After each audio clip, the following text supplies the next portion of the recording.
Hello everyone, good morning all of you. So dear students, मैं आपका प्यारा सा फिजिक्स टीचर एस के अंकित। इस वीडियो लेक्चर में हम बात करने वाले हैं रिलेटिव मोशन अर्थात आपेक्षिक गति, जिसे आप प्यार से सापेक्षिक गति भी कहते हैं। पार्ट 1 में हमने रिलेटिव मोशन के डिफिनेशन एंड 1D मोशन से रिलेटेड जितने सारे रिलेटिव मोशन का पॉइंट था उनको कवर किया था, और इस पार्ट 2 लेक्चर में हम 1D से रिलेटेड साथ साथ 2D से रिलेटेड जितने सारे रिलेटिव मोशन है ना उनको कवर करेंगे। सो बने रहिए सभी बच्चे। चलिए, सबसे पहले रिलेटिव मोशन क्या होता है इनको समझने के लिए आपको एक बेस्ट एग्जांपल हम आपके सामने प्रस्तुत करते हैं। एग्जांपल के लिए यहाँ पर मैं एक आदमी को खड़ा कर दिया। सपोज करिए ये एक मैन है और इस मैन की हाइट ग्राउंड से 25 मीटर एंड बगल में इस मैन का पुत्र है, इनकी हाइट 10 मीटर। अब हम बात करें कि इस मैन को जो आप देख रहे हैं जो 25 मीटर का है, इनका हाइट उनके पुत्र के सापेक्ष बताइए। उनके पुत्र के सापेक्ष बताइए। तो उनके पुत्र के सापेक्ष अगर आपसे पूछ रहे हैं तो ये पुत्र का जो हाइट है आप देख रहे होंगे, आपको दिखता होगा यहाँ पे पुत्र का हाइट ये सामने। तो पुत्र के हाइट के सापेक्ष इस मैन का हाइट कितना होगा, तो आप कहेंगे ये इस मैन का हाइट होगा पुत्र के सापेक्ष। तो पुत्र के सापेक्ष अर्थात 25 minus 10 equal to 15 metre.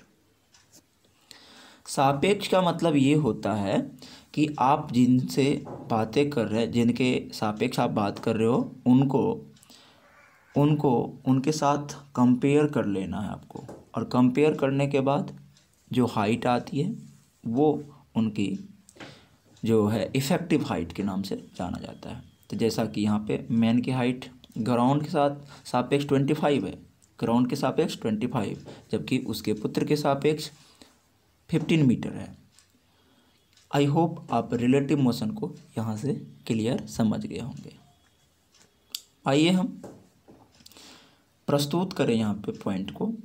1 dimension motion में रिलेटिव मोशन अर्थात जब दो बॉडी मूवेबल हो, गतिशील हो, दो गतिशील बॉडी एक दूसरे के सापेक्ष रिलेटिव मोशन में कही जाती है।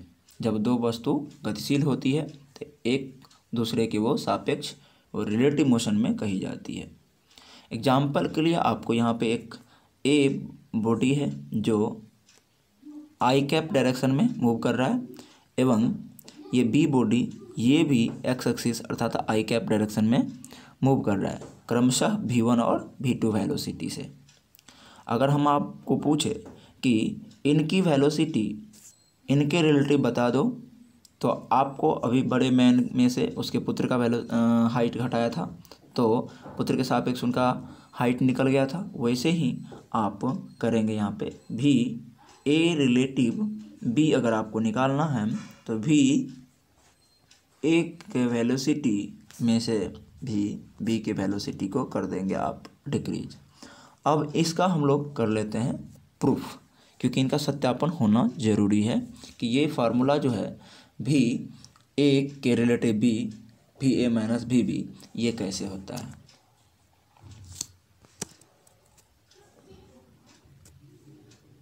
इनको सत्यापित करने के लिए सबसे पहले velocity of A with respect to B, A की वेग बी के सापेक्ष, ए की वेग बी की सापेक्ष, velocity of A in frame of B ऐसे भी कह सकते हैं। अर्थात आप कह सकते हैं ए का वेग जब बी रेस्ट में हो। इनको पढ़ा जाता है ए की वेग जब बी रेस्ट में हो, ऐसे भी पढ़ा जाता है, या आप इनको पढ़ते हैं ए की वेलोसिटी बी के सापेक्ष। यानी जिनको आप सापेक्ष लेते हो ना उनको आपको रेस्ट पोजीशन में लाना पड़ता है, उसको रेस्ट में माना जाता है। चाहे वो किसी भी वेलोसिटी से क्यों ना हो, जिसके सापेक्ष कहा जाता है उसको आपको कौन सी में लाना पड़ता है, रेस्ट में लाना पड़ता है। और रेस्ट में लाने के लिए आपको वेक्टर कहता है कि अगर ये 10 मीटर पर सेकेंड से आई कैप में जा रहा है तो आपको इस पर एक वेलोसिटी इधर की ओर लेना है 10 मीटर पर सेकेंड माइनस आई कैप में, जिस कारण से ये एक दूसरे को कर देंगे कैंसिल आउट और ये आ जाएगा आपको एट रेस्ट पोजीशन में।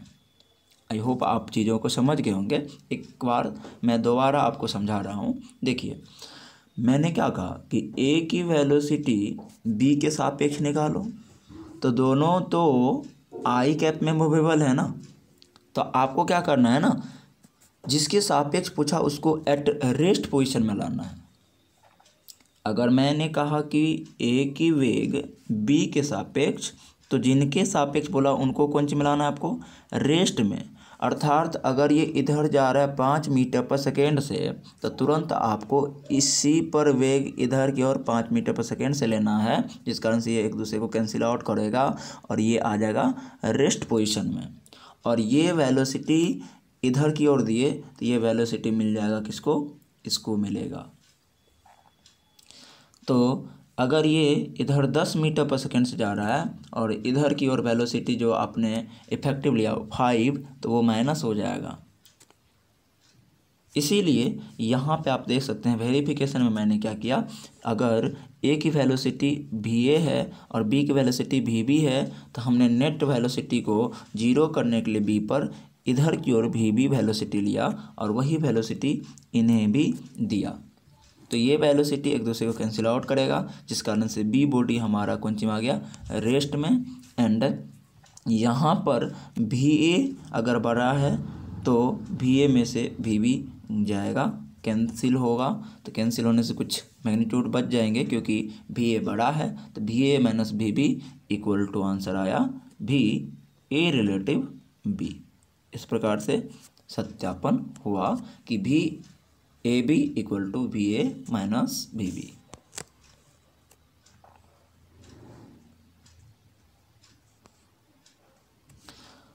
अब यहाँ पे आपको V A vector minus V B vector equal to इतना होता है, ये चीज़ आपको समझ में आ गया। तो भी ए बी अगर हमने कहा तो आपको बी को किस पोजीशन में लाना होता है, एट रेस्ट पोजीशन में, यानी कि इसकी जिधर वेलोसिटी होती है उसके विपरीत उतनी ही मैग्नीट्यूड की वेलोसिटी लेके उसको रेस्ट पोजीशन में लाइए और वो वेलोसिटी दूसरे वाले जो भी कार है या मोटर है जो वेलोसिटी में है उनको दे दीजिए और आपको आंसर आ जाएगा।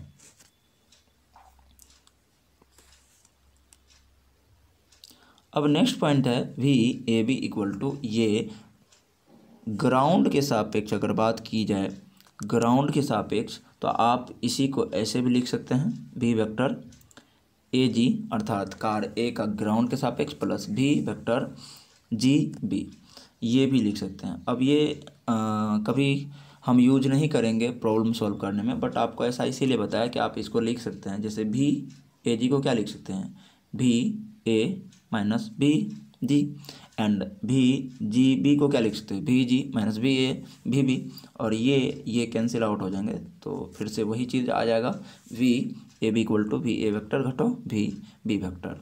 तो ये लिखने का एक तरीका है, ऐसे भी आप लिख सकते हैं, या आप इसको ऐसे भी लिख सकते हैं भी ए जी माइनस बी बी किसके, ग्राउंड के रिलेटिव, और इसको भी कैलकुलेशन करेंगे तो फिर वही सूत्र आएगा। यानी फाइनली आपको याद रखना है ये चीज़ें। अगर मैं आपसे पूछूं P के रिलेटिव Q की वेलोसिटी, तो आप आराम से B vector P minus B Q लिख देंगे और ये सत्यापन करेंगे तो आपको पता है कि ये Q को कौन पोजीशन में लाना होगा, आपको एट रेस्ट पोजीशन में, यानी इस पर जो वेलोसिटी है उसके विपरीत एक वेलोसिटी आपको दे देनी है और नेट वेलोसिटी को जीरो करना है।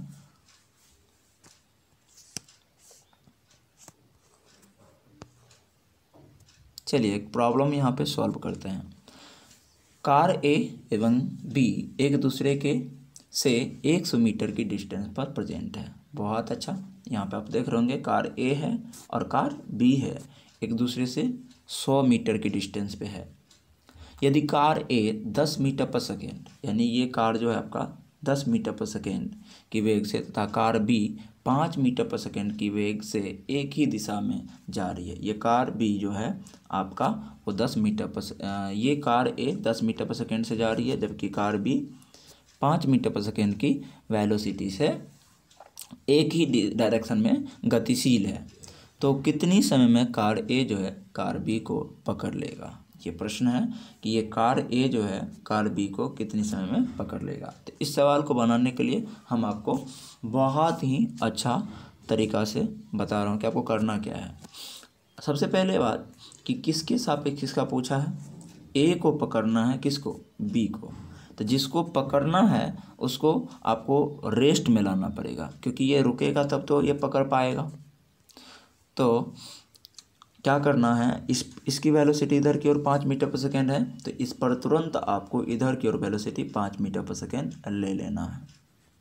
और ये एक दूसरे को क्या कर देंगे, कैंसिल आउट। तो ये आ जाएगा कौन पोजीशन में? रेस्ट पोजीशन में। और रेस्ट पोजीशन में आने का कारण मतलब हुआ कि ये वेलोसिटी किसको मिलेगा? इसको मिलेगा। और इस प्रकार यहाँ पर ए का नेट वेलोसिटी अगर पूछते हैं तो ए का नेट वेलोसिटी हो जाएगा इधर की ओर 5 मीटर अपॉन सेकेंड। अब हो गया ये सवाल बहुत ही इजी, क्योंकि यहाँ पे वी नेट पता चल गया आपको एंड डिस्टेंस पता है, तो आपको टाइम इक्वल टू फार्मूला पता है डिस्टेंस अपॉन वेलोसिटी। तो डिस्टेंस है 100 एंड वेलोसिटी है 5, और ये कैंसिल आउट कर दीजिए तो आपको प्यारा सा आंसर आया 20 सेकेंड। तो 20 सेकेंड में आराम से कार ए कार बी को क्या करेगा? पकड़ लेगा। आई होप आप ये सवाल सीख गए होंगे। तो एक सवाल हम आपको फिर कराते हैं और इसके बाद आपको 2-3 प्रॉब्लम सॉल्व करने दे देंगे। आइए, ये सवाल क्या कह रहा है, ध्यान से सुनिए। दो कार है ए तथा बी 100 मीटर पर क्रमशः 2 मीटर पर सेकेंड स्क्वायर यानी त्वरण तथा 4 मीटर पर सेकेंड स्क्वायर त्वरण से त्वरित है। बहुत अच्छा। दो कार है आपका ए और बी 100 मीटर पर क्रमशः 2 metre per second square and 4 metre per second square त्वरण से क्या है? एक्सीलरेटेड है। जबकि दोनों कार की वेलोसिटी क्रमशः 4 मीटर, ये यू मीटर पर सेकेंड है बच्चा, कितना है? यू मीटर पर सेकेंड तथा 5 मीटर पर सेकेंड है। जब कार ए कार बी को पकड़ती है तो उस समय जो है उसका यानी ए का, जब कार ए बी को पकड़ती है तो उसका यानी ए का अंतिम वेग 0 आता है। यानी रिटार्डेशन क्या होगा? ब्रेक लगाया होगा तब जाके, नहीं समझे? ये कुछ वेलोसिटी से आ रहा होगा, यहाँ ब्रेक लगाए थे खिसकते कार बी को भी पकड़ लेता है, ऐसा है। अंतिम वेग 0 हो गया पकड़ते समय, अंतिम वेग 0 हो तो कार ए का प्रारंभिक वेग कौन वेग से ये आ रहा था वो कहता है पता करने। सिंपल है, अब समझिए चीज़ों को। यहाँ डायग्राम भी आपको क्वेश्चन में दिया हुआ है। ए चल रहा है यू मीटर पर सेकेंड, जो आपको पता नहीं है, और बी चल रहा है 5 मीटर पर सेकेंड की वेलोसिटी से। ए की त्वरण गिवन है 2 मीटर पर सेकेंड स्क्वायर और बी की भी त्वरण गिवन है 4 मीटर पर सेकेंड स्क्वायर, यानी कि बी जो है ज़्यादा त्वरित हो रहा है। अब ध्यान सुनिए, किसको किसने पकड़ा? ध्यान सुनिए, ए ने बी को पकड़ा, तो जिसको पकड़ेगा उसको कौन सी में लाना है? रेस्ट में, पक्का। तो उसको अगर रेस्ट में लाना है तो आप क्या करेंगे? आप त्वरण को भी अपोजिट करेंगे, वेलोसिटी को भी अपोजिट करेंगे। तो चलिए फट से इधर की ओर आप क्या करिए, 5 मीटर पर सेकेंड से ले लीजिए वेलोसिटी, 5 मीटर पर सेकेंड। त्वरण भी इधर लीजिए 4 metre per second square. I hope आप समझ गए होंगे। तो ये कर देगा एक दूसरे को कैंसिल आउट, करिए कैंसिल, ये कैंसिल, और यही वेलोसिटी किनको मिलेगा? इनको भी मिलेगा, क्योंकि अपोजिट कर दिए। तो ये हो गया 5 मीटर पर सेकेंड, और ये एक्सीलरेशन किनको? ये एक दूसरे को कैंसिल एट रेस्ट, यानी बी आ गया कौन से में? At rest. चलिए अब मज़ा आ गया, अब एक कार रुक गया है, अब आराम से पकड़ा जा सकता है। और ये एक्सीलरेशन इधर दीजिए 4 मीटर पर सेकेंड स्क्वायर, और ये एक दूसरे को कैंसिल आउट करके फिर भी कितना देगा? इधर की ओर देगा resultant 2 metre per second square. और ये वेलोसिटी कितना होगा, नेट वेलोसिटी, तो net velocity u minus 5 metre per second. यानी आपको ये वेलोसिटी है कार ए की एंड ये रिटार्डेशन हो रही है 2 metre per second square. I hope आप समझ गए होंगे। अब कह रहा है कि प्रारंभिक वेलोसिटी बता दो, प्रारंभिक वेलोसिटी बता दो, u की वैल्यू। तो u की वैल्यू सिंपल है, आप आराम से यहाँ से फाइंड आउट कर सकते हैं क्योंकि सेपरेशन गिवन है। और आराम से सेपरेशन यहाँ पे आप पुट कर दो तो देखो आराम से क्या करते हैं ना,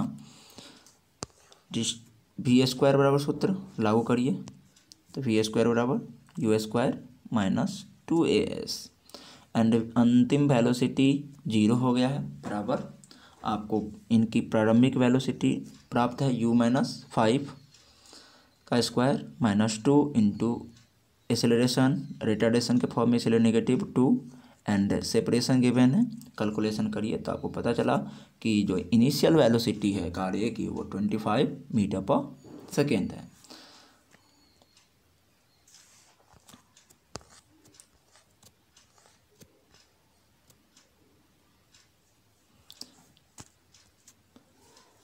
मेन रिवर प्रॉब्लम, ये 2D मोशन से रिलेटेड है, ध्यान से देखिए। कह रहा है कि तालाब में पानी रेस्ट है, अर्थात तालाब की अगर हम बात करें तो तालाब में पानी तो विरामावस्था में ही रहती है, यानी वो स्टिल वाटर थोड़ी ना होते हैं, स्टिल वाटर मतलब गतिशील तो नहीं होते हैं, तो ये होते हैं मंदित। इसीलिए अगर तालाब में पानी रेस्ट में है तो velocity of man with respect to water, velocity of man with respect to water, still water, still water यानी रुकी पानी। यदि पानी की धारा x अक्ष में हो तो, यदि पानी की धारा जो है ना x अक्ष में हो तो यानी नदी, मैं यहाँ पर नदी की बात कर रहा हूँ, यानी कि नदी अर्थात नदी में क्या होती है, रेत होती है। तो रेत अगर है तो VR लिखेंगे वेलोसिटी यानी रिवर फ्लो। mg अर्थात मैन का ग्राउंड के सापेक्ष विथ रिस्पेक्ट टू ग्राउंड, अगर mg मिल गया तो विथ रिस्पेक्ट टू क्या हो जाएगा, ग्राउंड हो जाएगा। अब आप यहाँ पे देख सकते हैं कि ये एक किनारा है और ये भी किनारा है। ये अभी आप इनको तालाब ना माने तो अच्छा है, कारण है क्या, हम अभी रिवर मान के चलते हैं। अगर तालाब है तब तो सीधे निकल जाएगा आराम से, कोई भी पार्टिकल यहाँ से भेजेंगे तो दूसरे किनारे पे चले जा सकते हैं, इसमें नो डाउट। बट यहाँ पर एक किनारा और ये किनारा और इसको मान लीजिए रिवर। तो रिवर में पानी की जो फ्लो है वो इस डायरेक्शन में है और वो डायरेक्शन, जब पानी की धारा इधर है तो हम उसे कह रहे हैं रिवर वेलोसिटी, यानी velocity of river. Velocity of river के बाद यहाँ पर कोई व्यक्ति है जो वाटर में इधर जाना चाहता है, ठीक, तो इधर जाना चाहता है। अगर ये तालाब हो तो आराम से ये यहाँ आ सकता है क्योंकि इसका कोई विरोध नहीं कर रहा है। जबकि अगर ये रिवर है तो यहाँ पे इनका हो जाता है बहुत ज़्यादा विरोध, किसके द्वारा, रिवर का जो फ्लो है वाटर के इस डायरेक्शन में उनके द्वारा।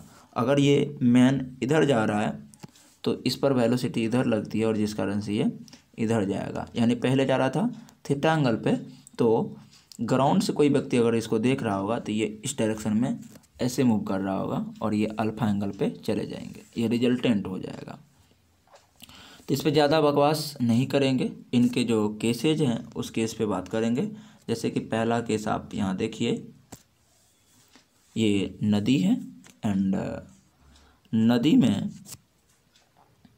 एक मैन, ये डिस्टेंस d है और एक मैन ऐसे जा रहा है, ऐसे। तो इस मैन का ध्यान रखिएगा, मैन वाटर के रिलेटिव ऐसे जा रहा है तो इनका दो प्रोजेक्शन तोड़ सकते हैं आप, एक साइन थीटा विदाउट एंगल और एक एंगल के साथ कॉस थीटा। जबकि इस नदी में नदी की धारा इस डायरेक्शन में है तो ये चले जाएंगे इतना एंगल पे, यानी अल्फा एंगल पे। अब नेक्स्ट पॉइंट, जब ये यहाँ पहुँचते हैं तो ये जो सेपरेशन होती है ये कहलाती है ड्रिफ्टिंग, यानी कि जो ज़्यादा खिसक के गया आगे वो हो गया। तो आप इनको समझ सकते हैं, इसमें इनको ऐड कर लेंगे, ये आराम से आपको आ जाएगा। यहाँ से आप आराम से इनका टाइम फाइंड आउट कर सकते हैं। टाइम अक्रॉस करने में d/b perpendicular distance velocity and x अगर आपको चाहिए ड्रिफ्टिंग तो आप वो भी पैरेलल को टाइम से मल्टीपल कर देंगे तो वो निकल जाएगा। यानी कहने का तात्पर्य ये है कि इस वेलोसिटी की कितने प्रोजेक्शन टूटेंगे, दो प्रोजेक्शन, एक परपेंडिकुलर में साइन थीटा, एक हॉरिजेंटल में कॉस थीटा। तो ये वाटर का जो भी फ्लो है या रिवर की फ्लो है उसके पैरेलल है वेलोसिटी, और ये है आपको परपेंडिकुलर जो नदी को क्रॉस करने में से हेल्प करती है, और ये जो है ये आपको ड्रिफ्टिंग करवाने में सहायता करती है।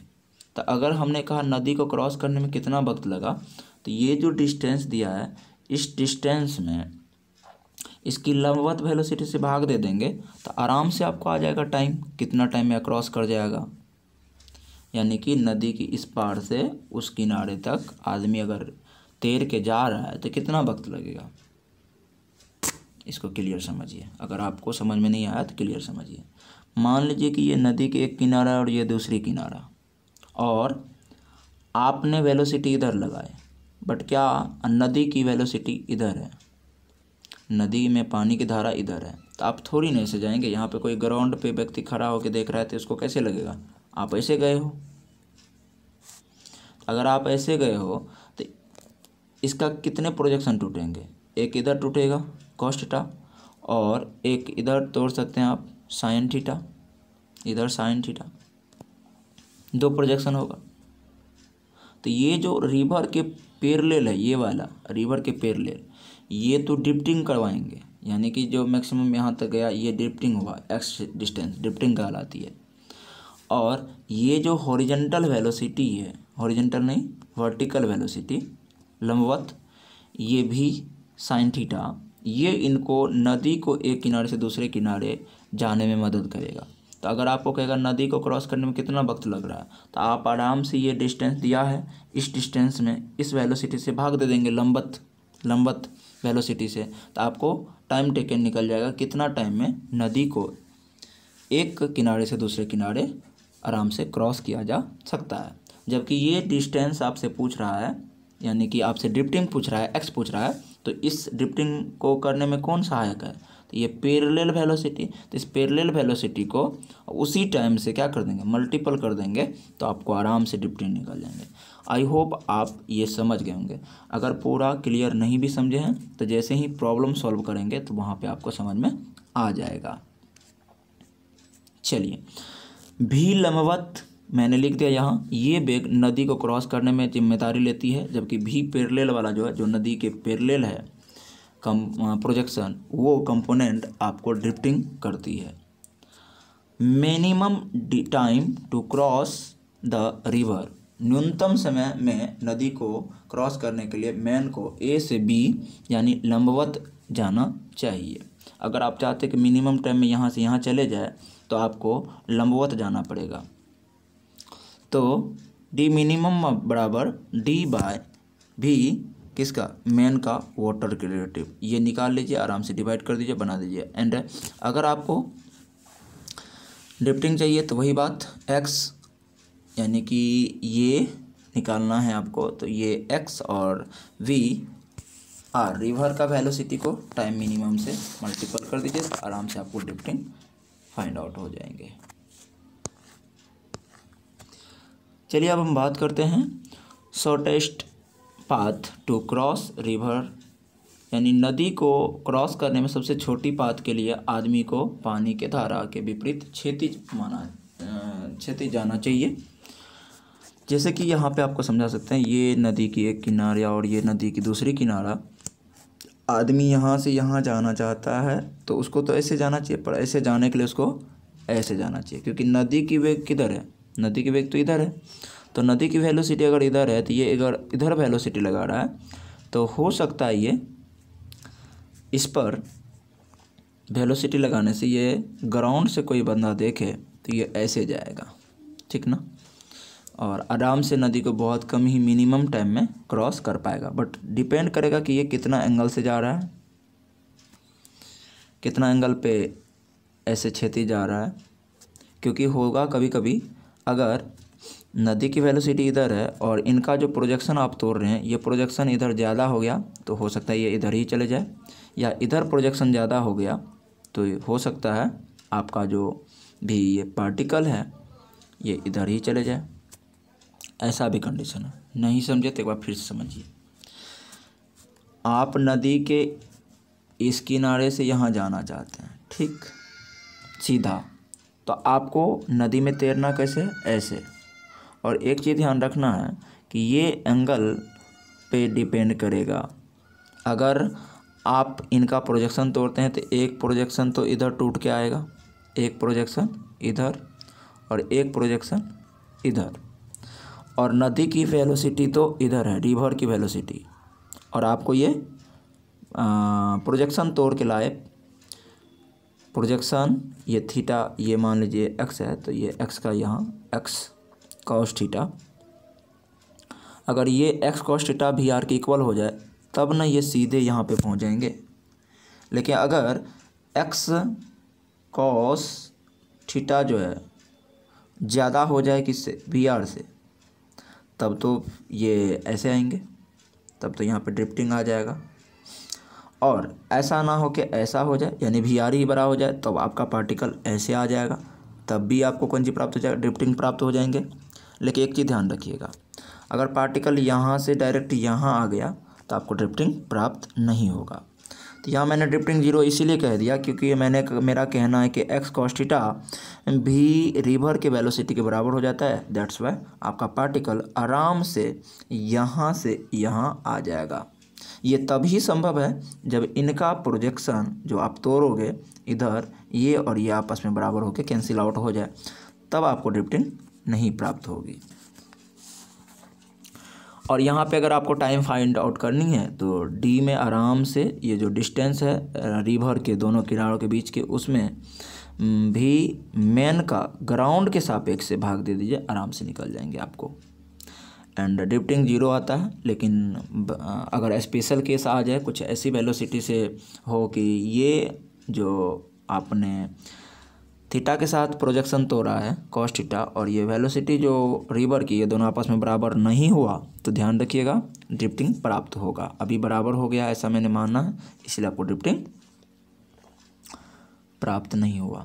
आइए एक प्रॉब्लम करते हैं। यहाँ पे अच्छा वाला प्रॉब्लम है। एक 800 मीटर चौड़ी नदी 4 मीटर पर सेकेंड की दर से बह रही है। एक नाव पानी के सापेक्ष 10 मीटर पर सेकेंड की चाल से नदी के लंबवत दिशा में तैर रही है। बहुत अच्छा।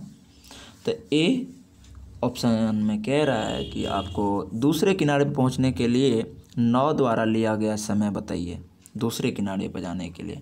तो डी गिवन है, रिवर की वेलोसिटी गिवन है, एंड आपको मैन की वेलोसिटी है 10 मीटर पर सेकेंड। आपको टी मिनिमम फाइंड आउट करना है। आप समझ गए होंगे कि एक नदी है, उनका चौड़ाई कितना है 800, 4 मीटर पर सेकेंड की दर से नदी भी बह रही है, और नदी बह रही इस डायरेक्शन में 4 मीटर पर सेकेंड। एक नाव है पानी के सापेक्ष 10 मीटर पर सेकेंड की चाल से नदी के लंबवत जा रहा है, यानी जो नदी है उसके लंबवत इधर जा रहा है, कितना 10 मीटर पर सेकेंड से। अब आपको कह रहा है कि दूसरे किनारे पहुंचने के लिए नाव द्वारा लिया गया समय। तो नाव को यहाँ से यहाँ जाने में कितना लगेगा, तो आपको अभी पढ़ाए थे कि ये डिस्टेंस अपॉन इस पर वेलोसिटी क्या है, ये लंबवत वेलोसिटी, उससे भाग दे दीजिए। तो आराम से आप निकाल सकते हैं। 800 मीटर दूरी तय करनी है और स्पीड आप देख ही रहे हैं 10 मीटर पर सेकेंड है, तो डिवाइड कर दीजिए तो 80 हो जाएगा इसका सेकेंड। आइए, अगर आपको ड्रिफ्टिंग निकालनी है, यानी ये तो ऐसे नहीं जाएंगे, ऐसे जाएंगे, यहाँ पर आके रुकेगा, तो ये ड्रिफ्टिंग आपको रिवर की वेलोसिटी और वो जो टाइम फाइंड आउट किया उसको गुना कर दो तो 320 मीटर प्राप्त हो जाएंगे। आई होप आप यहाँ तक क्लियर कर लिए होंगे। DPP 6 का ये प्रॉब्लम नंबर 1 था। DPP 6 में ढेर सारे प्रॉब्लम लाएंगे और उससे आपका जितना सारा रिलेटिव मोशन 1D और 2D से रिलेटेड प्रॉब्लम है ना, उसको सॉल्व करने से आपका कॉन्सेप्ट भी बिल्ड हो जाएंगे एंड कन्फ्यूजन सदा के लिए रिमूव हो जाएगा। सो आई होप ये लेक्चर आपके लिए बहुत फ़ायदेमंद होगा। अब नेक्स्ट वीडियो लेक्चर में हम बात करेंगे सर्कुलर मोशन के थ्योरी का, और तब लास्ट सर्कुलर मोशन के ख़त्म होने के बाद आएगा ग्राफ का लेक्चर, और जैसे ही ग्राफ का लेक्चर ख़त्म होता है तब हम बारी बारी से 1D मोशन का न्यूमेरिकल प्रॉब्लम डालेंगे, फिर 2D मोशन के, 2D मोशन में प्रोजेक्टाइल एंड सर्कुलर मोशन, फिर आएगा एक DPP रिलेटिव मोशन का, उसके बाद हम ग्राफ से रिलेटेड 1D 2D जो ग्राफ का कलेक्टेड न्यूमेरिकल है उनको लाएंगे। यानी 4 DPP हम यहाँ करने वाले हैं। एक 1D मोशन रिलेटेड DPP, दूसरा 2D मोशन रिलेटेड DPP, तीसरा ग्राफ रिलेटेड एंड चौथा रिलेटिव मोशन रिलेटेड। इस प्रकार से 4 DPP को करेंगे और पूरा जो कैनेमैटिक्स है उनके हर एक प्रॉब्लम्स को सॉल्व कर लेंगे। तब आएगा हम लोग के पास एक नया मैकेनिक्स का ब्रांच जिसको कहते हैं डायनामिक, जिसमें हम न्यूटन लॉ ऑफ मोशन की बात करेंगे। और उसके बाद उन सब चीज़ों को ख़त्म करने के बाद हमारे बीच आएगा एनर्जेटिक, जिसमें हम वर्क पावर एनर्जी की बात करेंगे। तो आई होप आप चीज़ों को समझ रहे होंगे। Okay, bye.